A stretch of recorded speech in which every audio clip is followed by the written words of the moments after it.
Hey, what's up everybody? I'm Landan with LMR.com. In this video, we're going to be removing a factory non-93 Cobra style brake booster and installing a 5.0 Resto 93 Cobra style brake booster.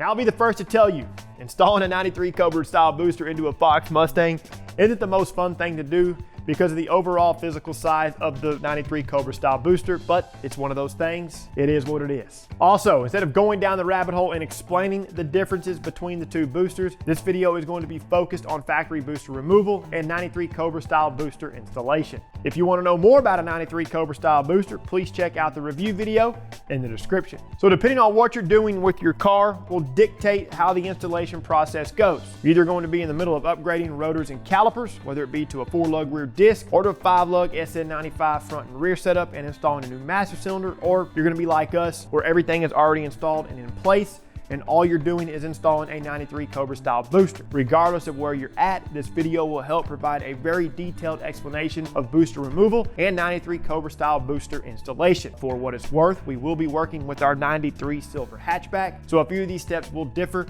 depending on the year range of your Fox Mustang. In order to remove the factory booster from the car, you'll need to first lift the driver's side of the vehicle to gain access to the 1/2-inch nut that retains the factory proportioning valve to the strut tower. Reach into the wheel well with a 1/2-inch socket and wrench to loosen and remove the nut. Let's move inside.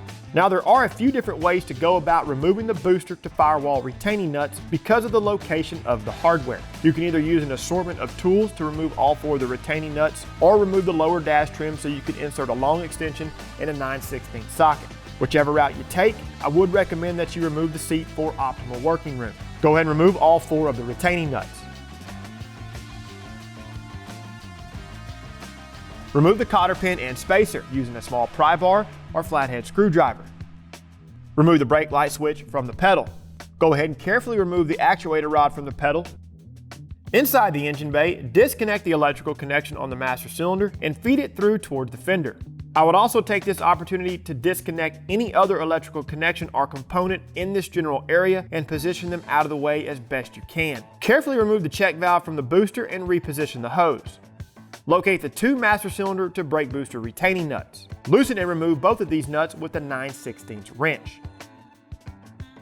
Now that these are loose, work the stud and the locating tab on the factory proportioning valve out of the strut tower. Next, carefully and methodically remove the master cylinder from the studs on the booster. Before you tilt the assembly towards the front of the car, make sure the cap is tight on the master cylinder so brake fluid doesn't leak out. Go ahead and reposition the master cylinder toward the front of the car. Bring the booster away from the firewall. Because of the limited space, rotate and shift the booster as needed to free the studs from the firewall and then remove the booster from the car. Whenever the booster is removed, take this time to clean the surrounding area. Now we can install the 93 Cobra style booster. Before this happens, you must verify and adjust the brake booster push rod length. We've set aside a separate video for that, so please go watch it first and then come back over to this video to finish your install. Whenever the booster rod is adjusted, we'll need to modify the vehicle to accept the larger booster. These modifications include elongating the 4 holes in the firewall as well as clearancing the strut tower. I have also found that removing the bolt securing the clutch cable bracket to the frame rail helps with pushing the cable over when positioning the booster.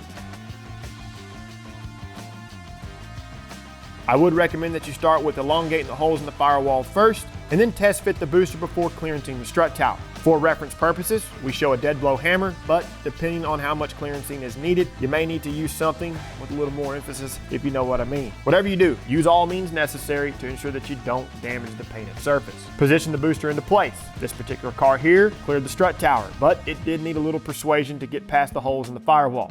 A couple of light taps to the frontward facing studs helped coax the booster into place. Install the master cylinder onto the studs in the front of the booster. Reposition the factory proportioning valve into the strut tower. Use the provided nuts and install them onto the booster. Tighten down both nuts using a 9/16 wrench.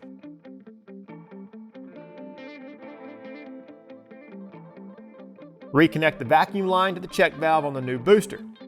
Reroute and connect any electrical connection or component that was disconnected or repositioned in this area. Reinstall the clutch cable bracket if it was relocated.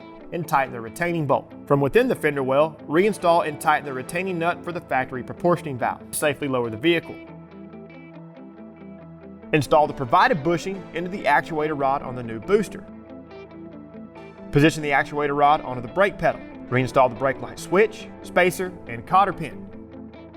Reinstall the 4 previously removed brake booster to firewall retaining nuts and tighten them down. If you removed any interior components, go ahead and reinstall these pieces. Reinstall the driver's seat and the hardware. At this point, you're either going to finish the rest of your brake component upgrade and then check everything, or go ahead and start the car, move it forward under its own power, and make sure the brakes function as they should. After that, you're good to go.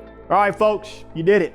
You installed a 93 Cobra style booster into your Fox Mustang. If for some reason you may have a few questions, give us a shout. We'll be happy to hear from you, and of course, we'll steer you in the right direction. As always, if you appreciate our installation videos, hit the like button, subscribe to our channel for more Fox Mustang content, and turn on notifications. That way you're notified every time we release something new. We're signing off, so we'll catch you in the next one. You know what to do. For all things Fox Body, keep it right here with the real enthusiasts, LMR.com.